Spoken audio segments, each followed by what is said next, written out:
We're wrapping up our spotlight on the different kinds of family in the El Paso queer community. Izzy, Ceci, we're kind of a family. We started this podcast, but we knew each other for many years. So tell us a little bit about what you learned in these past 3 interviews about the different kinds of family. Izzy, you were actually one of our families, so that maybe you didn't have anything new there, but maybe you learned something about Eduardo that you hadn't really thought of in a long time. So tell us a little bit about your reaction to those episodes. I think that the thing that I love the most about queer family and family of choice and those kinds of things is that when you're figuring yourself out and figuring out who you are, you do feel a little estranged from the rest of the people around you and the people who are close to you. And so having a second family and finding the connection with someone else who shares the same kinds of ideas, the same kinds of challenges. While talking with Eduardo, I remembered one of the things that I loved the most about meeting him was that he was kind of a mentor to me as a young gay man who was entering from the world of child abuse and children's services into the very adult world of sexually transmitted diseases and HIV and those kinds of things. So that was a big, huge leap. But he was there to guide me. And so that's one of the things about family. When you think about siblings, you think about what your families bring to your psyche and to your development is they show you the way. And so when we were talking with Eduardo, I was thinking back, oh yeah, I remember that he showed me how the things, he exposed me to ideas that I was very shocked at first. And but I remembered how eye-opening and how freeing it was just to know that and to know somebody who was that free. So for me, that was what family does. Families teach each other the way. That's absolutely right. And I mean, in every family, you look for that acceptance. And to be able to find friends or even, a new companion, in B and Dina's case, they found it, amongst themselves at a later age, different age times of their lives and with someone with a child, and they were able to create this new family, where they accept each other. And I think that's important. And even in a biological family, in the case when we interviewed Melissa and Paul, when you're presented with the idea that your child is transgender and how you adapt within that family construct, it challenges what we think family is, but at the same time, it does simplify it, and that family is family.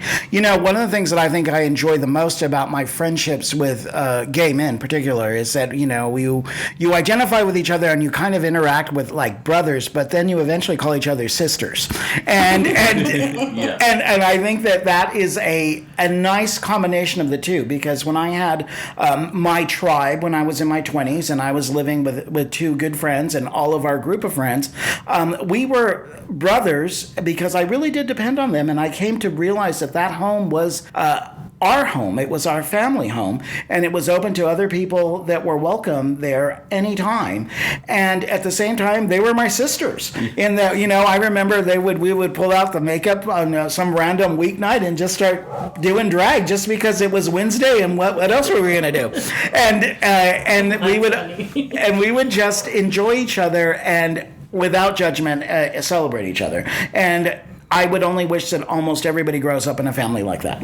Right. And to me, it's like not to oversimplify things, but in every family dynamic, there's conflict of some sort. And these episodes make me just wish that the whole world could hear it and see, even in your family, you have conflict. It's not any different than the brothers who like 2 different football teams and, compete and things like that. And it's just, we all have to be just accepting.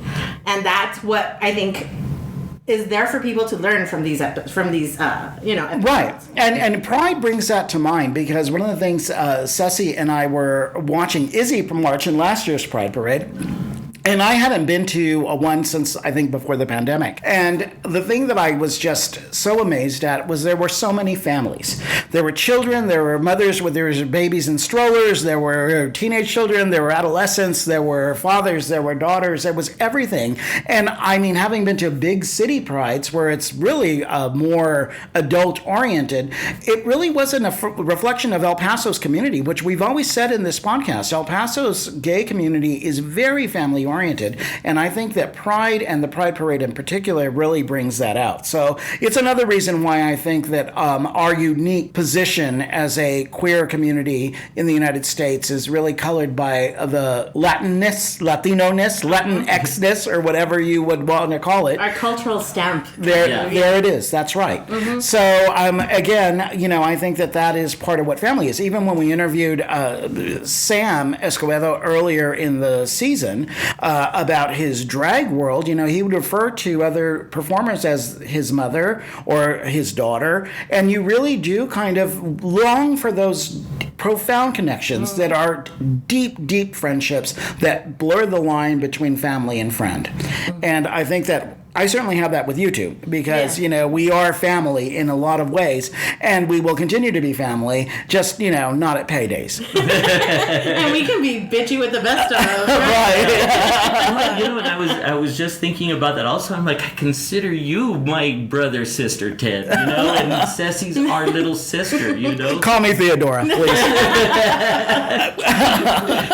And so in that, I think the importance of having a family, and especially often so many times that queer people are kicked out of families, it's important for them to build new families wherever they can find them. And so I think that's why the need, and why, like, say, the gay anthem of We Are Family was so resonant for everybody, was because, yes, I've got all my sisters in me. Right. And so in that way, when we talk about pride, that is what pride is also. It's about joining together. It's about being a part of something, a part of a family. And we are. Thank you for listening to Queer Onda El Paso. We will conclude Pride with just a few words that we have put together.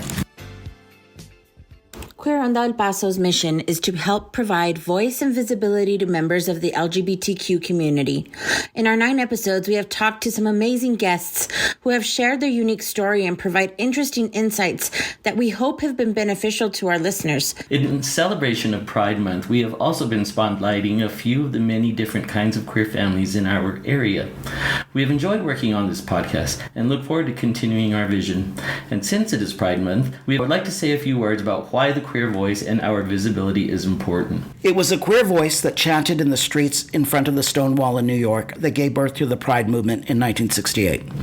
It was the brave men and women, and especially drag queens, that demanded a spotlight to give visibility to how unfairly we were being treated in the United States. Today, the need to raise our voices and become visible is more important than ever. The current political climate in Texas seems to echo the dark days in 1968 New York, only this time our battlegrounds are not on the street, they are in the courtrooms and ballot boxes.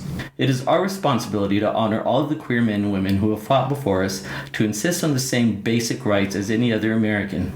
We need to remember that Pride is a movement and not just a party. Pride serves as a beacon to those who are still struggling with finding or publicly acknowledging their identity. Pride is also an everyday celebration for those of us who are out and proud. So this month and every month after, let's continue to do the work that needs to be done. But of course, let's also celebrate together. For Queer Onda El Paso, I'm Ted Escobedo. On behalf of my co-producers Izzy Mora and Ceci Marquez, we wish you all a beautiful life and a happy Pride. We'd love to hear from you. Email us at feedback@queeronda.com or visit our website and leave a comment, www.queeronda.com. That's www.queeronda.com.